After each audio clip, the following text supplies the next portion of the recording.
안녕하세요. 취재하고 중계하고 진행하는 담행 취중진담. 오늘은요, 어제 이재명 경기도지사가 대선 출마 선언을 한 내용을 좀 갖고 왔습니다. 일단 출마 선언 어떤 이야기들을 했는지 간략하게 짚어보고요. 신문 일면에선 이걸 어떻게 다뤘는지도 보겠습니다.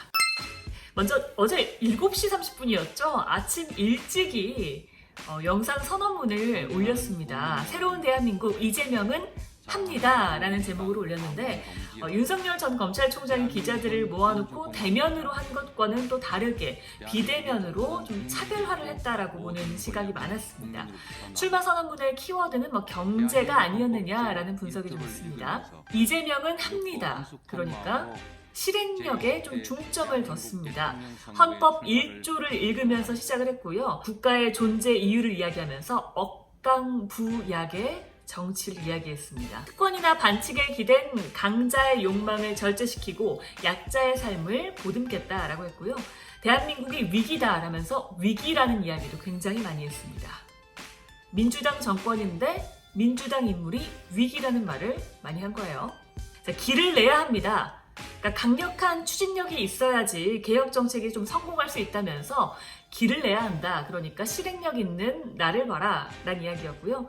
공정성 확보를 이야기하면서 나는 위기가 많았다. 흙수저였는데 잘했다. 위기를 바꾸면서 성과로 만들어왔다. 그러니까 위기의 대한민국은 이제 내가 희망민국으로 만들 수 있다라고 이야기를 했습니다. 그러면서 강력한 경제 부흥 정책을 피겠다라고 이야기를 했는데요. 위기의 대한민국이라면서 새로운 대한민국 이재명은 합니다라고 했습니다. 기본적으로 좀 조용한 출정식이었다라는 평가가 많았는데요. 경선 과정에서 당내 후보들을 좀 자극하지 말아달라는 캠프 내에 있는 의원들의 조언이 좀 있었다고 합니다. 당내 경쟁자와 싸우면 안 된다는 거죠. 그래서일까요? 4기 민주당 정권이라는 말을 좀 이용을 했습니다. 기본소득 이야기 얼마나 나올까 했는데 딱 한 번 언급했습니다.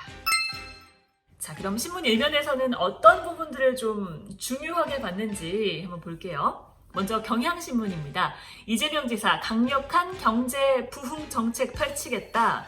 그러니까 대전환의 위기를 경제 제도약 기회로 만들겠다라는 부분이었는데요. 그러면서 기본소득을 도입해서 소비를 늘려서 경제를 살리고 최소한의 경제적 풍요를 누리며 하고 싶은 일을 하는 사회를 만들겠다라고 한 부분을 실었습니다. 자신을 흙수저 비주류라고 부른 점. 그러면서 나는 지킬 약속만 하고 한 번 한 약속은 반드시 지켰다. 그러니까 그간 정치를 하면서 얻은 성과를 강조한 거고요. 이건 어떤 다른 후보와의 차별화를 좀 염두에 둔 거겠죠. 중앙일보도요. 강력한 부흥책 쓰겠다라는 걸 또 제목으로 꼽았습니다. 경제를 좀 강조했다라는 건데요. 선언문이 총 한 4,000자 정도 되는데 그 가운데 경제를 17번 언급했다라고 했고요. 타사에선 18번으로 집계를 하고 있습니다.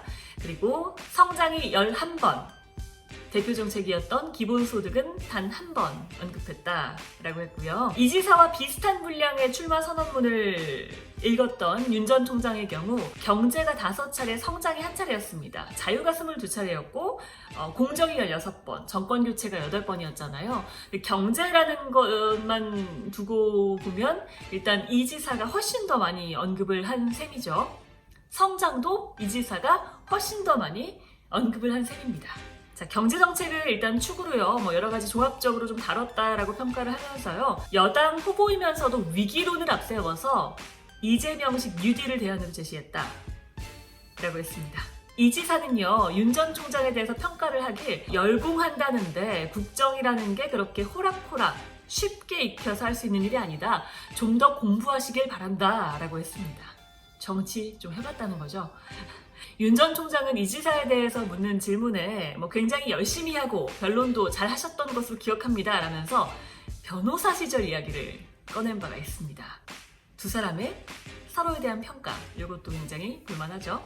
그리고 이 지사가 이날 기자들과 만난 자리에서요, 과거 형수와의 통화에서 욕설을 한 내용을 질문을 받았는데 일단 사과를 했습니다. 그러면서 다시 돌아간다면 그땐 어떻게 할지 사실 잘 모르겠다라고 했어요.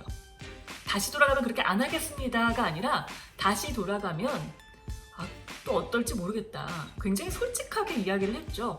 사과를 하면서 굉장히 솔직한 이야기를 했단 말입니다. 이걸 보고 어떤 사람은 감성 정치에 좋은 예다 라고 평가를 하고요. 또 어떤 분은 속지 마라, 이중적이다 이렇게 이야기를 하더라고요. 한겨레입니다. 역시 성장 외친 이재명이라면서 강력한 경제 부흥을 이야기했다.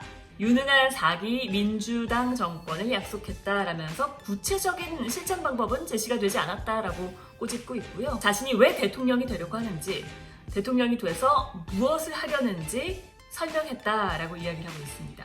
역시 출마 선언에서 가장 많이 언급한 단어는 경제였다라면서 경제 여기는 18번 언급했다고 표현을 했고요. 성장 11번, 공정 7번이라고 표현을 했는데 타사에서는 또 공정 더하기 불공정까지 언급한 거 합해서 총 13번이라고 보도를 한 것도 있습니다. 자, 매일경제입니다. 강력한 경제 부흥책. 거의 모든 신문의 일면이 강력한 경제 부흥책을 제목으로 뽑았습니다. 이재명의 대선 출사표였다라면서 사진을 가슴에 손을 얹고 국민을 위하는 사진을 실었습니다. 자, 그리고 조선일보 여기만 좀 일면의 제목이 다르네요. 이재명 유능한 4기 민주당 정권 창출 여기에다가 방점을 찍었습니다. 사진이 굉장히 흥미로운데요. 어린아이가 이재명 지사에게 약간 귀옛말을 하고 있고 이 지사는 어린아이의 눈높이에 맞게 이렇게 허리를 숙여서 맞춰주는 모습을 또 사진을 실었습니다. 역시 조선일보에서는요. 위기를 19차례나 꼽았다라면서 위기의 근본 원인을 불공정과 양극화라고 진단했다. 위기가 많았던 이재명만이 위기를 희망으로 만들 수 있다라고 한 부분을 담았습니다. 국민일보와 서울경제, 세계일보 모두 일면에 경제 부흥책을 모두 담았습니다. 어제는 사실 이 지사 말고도요. 윤희숙 의원, 황교안 전 미래통합당 대표, 또 안상수 전 인천시장도 대선 출마 선언을 했거든요. 지금 여야 다 합쳐서 대선 출마 선언을 했거나 대선 출마를 희망하는 사람, 하겠다고 하는 사람이 명이라고 합니다. 역대 가장 많은 숫자라고 하는데 그만큼 이번 대선 선거 과정 굉장히 재밌을 것으로 보입니다. 앞으로 어떻게 진행되는지 신문 일면에는 어떤 것들이 뽑혔는지 제가 전해드리겠습니다. 지금까지 취중진담이었습니다.